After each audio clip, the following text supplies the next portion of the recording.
દીવથી સમાચાર પ્રાપ્ત થઈ રહ્યા છે। મળતી માહિતી મુજબ ઉનાની અહેમદપુર માંડવી ચેકપોસ્ટનો એક વિડીયો વાયરલ થયો છે। વર્દી રોડથી નજીક યુવાનો સાથે વાતો કરતો વિડીયો છે। વિડીયોમાં દેખાતા પ્રવાસી હોવાનું અનુમાન છે।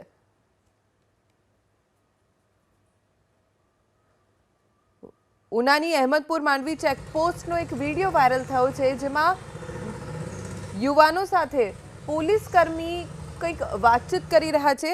જો કે વિડીયો હવે વાયરલ થયો છે। જે જાણકારી મળી છે તે મુજબ પ્રવાસી સાથે વાતચીત થઈ રહી છે। અમારા સંવાદદાતા દિલીપ મોરી પાસેથી જાણકારી પ્રાપ્ત કરીશું।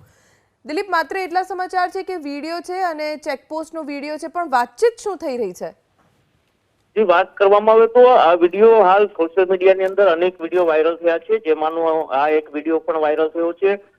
સવાલ એ છે વિડીયોને લઈને કે શું કારણથી પોલીસ છે તેને અથવા તો આ જે વર્દીધારી વ્યક્તિ છે તેને જે પ્રવાસી છે તેને સાઈડમાં શું કારણથી લઈ ગયા, ત્યાં શું વાતચીત થઈ હજુ સુધી જાણવા નથી મળ્યું। પરંતુ આ ચોંકાવનારો વધુ એક વિડીયો છે તે વાયરલ થયો છે। થોડા સમય પહેલા એસીબીની ટ્રેપ પડી હતી અને આ તોડકાંડને લઈને અનેક નામ સામે આવ્યા હતા, પરંતુ વધુ વિડીયો છે તે હવે સામે આવી રહ્યા છે। ભૂતકાળમાં પણ અનેક વિડીયો સામે આવ્યા છે અને વધુ આવા વિડીયો છે તે સામે આવી રહ્યા છે, જેને લઈને ફરી એક વખત આ ચેકપોસ્ટની જે કામગીરી છે તેને લઈને સવાલ ઉઠી રહ્યા છે। જો કે આ વિડીયો કેટલો જૂનો છે અને કોણ છે તે વિડીયોમાં એ હાલ સ્પષ્ટ નથી થયું, કારણ કે પોલીસ દ્વારા પણ કોઈ માહિતી આ વિડીયોને લઈને હજી સુધી ઓફિશિયલી સામે નથી આવી। જી